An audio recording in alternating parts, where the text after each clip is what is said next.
Hello વિદ્યાર્થી મિત્રો, આજે આપણે જોઈશું ધોરણ 6 વિજ્ઞાનમાં પ્રકરણ 5 શરીરનું હલનચલનનું સ્વાધ્યાયનું સોલ્યુશન।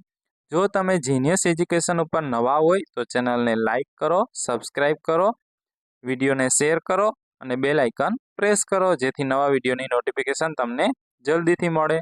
તો આપણે સ્વાધ્યાયનું સોલ્યુશન જોઈએ। પેલું છે ખાલી જગ્યા પૂરો। તેમાં પેલું જોઈએ કે અસ્થિઓના સાંધા શરીરને ખાલી જગ્યામાં મદદ કરે છે, તો એમાં આવશે હલનચલન। બીજું છે કે અસ્થિઓ અને કાચથી સંયુક્ત રીતે શરીરનું ખાલી જગ્યા બનાવે છે, જેમાં આવશે કંકાલ। ત્રીજું છે કે કોણિયાના હાડકાં ખાલી જગ્યા સાંધા વડે જોડાયેલા હોય છે, તો એમાં આવશે મિજાગ્રા। ચોથું છે કે હલનચલન દરમિયાન ખાલી જગ્યાના સંકોચનથી હાડકાં છે એ ખેંચાય છે, તો એમાં આવશે સ્નાયુ। બીજો પ્રશ્ન જોઈએ વિદ્યાર્થી મિત્રો કે નીચેના વિધાનોની આગળ સાચા માટે ટી અને ખોટા માટે એફ લખો। ટ્રુ એટલે સાચું અને ફોલ્સ એટલે ખોટું, એટલે આપણે સાચું છે એની સામે ટી કરીશું અને ખોટાની સામે એફ કરીશું। તો બધા પ્રાણીઓનું હલનચલન અને ચાલ એક સમાન હોય છે, તો એ છે વિધાન છે એ ખોટું છે, એટલે આપણે એફ કરીશું। કાસ્થી એ અસ્થિની સાપેક્ષમાં કઠણ હોય છે, તો એ પણ ખોટું છે, એટલે એફ કરીશું। આંગળીઓના હાડકામાં સાંધા હોતા નથી, એ પણ ખોટું છે। જો આંગળીના હાડકામાં સાંધા છે એ ન હોય તો આપણે કોઈ વસ્તુ પકડી શકીએ નહીં, એટલે ખોટું આવશે, એટલે એફ।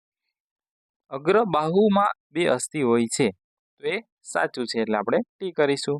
વંદામાં બાહ્ય કંકાલ જોવા મળે છે, એ સાચું છે, એટલે ટી કરીશું। ત્યારબાદ પ્રશ્ન 3, કોલમ 1માં આપેલ શબ્દોને કોલમ 2માં આપેલા એક અથવા વધારે વિધાન સાથે જોડો।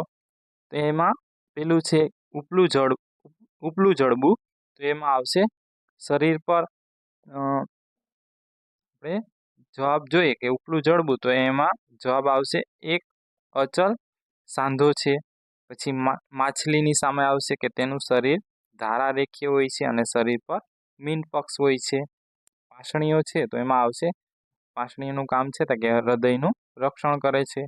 ગોકળ ગાય છે તો કે બાહ્ય કંકાલ હોય છે, અત્યંત ધીમી ગતિથી ચાલે છે। વંદો જોઈએ તો કે બાહ્ય કંકાલ હોય છે અને હવામાં ઉડી શકે છે। તો આપણે જવાબ જોયો। પ્રશ્ન નંબર 4 જોઈએ કે નીચેના પ્રશ્નના ઉત્તર આપો। તો એમાં પેલું છે ખલદસ્તો સાંધો એટલે શું?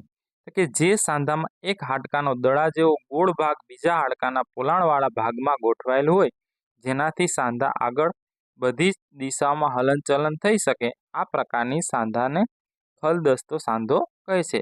અને ખભા આગળના બે હાડકાની પોલાણમાં ખલદસ્તો સાંધો હોય છે। બીજું છે ખોપરીનું કયું અસ્થિ હલનચલન કરે છે? તો ખોપરીનું નીચલા જડબાનું જે અસ્થિ છે એ હલનચલન કરે છે।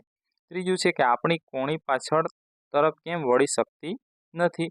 તો કે આપણી કોણી પાછળ વળી શકતી નથી કારણ કે કોણીનું હાડકું છે એ મિજાગ્રા સાંધાથી જોડાયેલું હોય છે, જે ફક્ત આગળની દિશામાં જ વળી શકે છે। થેન્ક યુ વિદ્યાર્થી મિત્રો।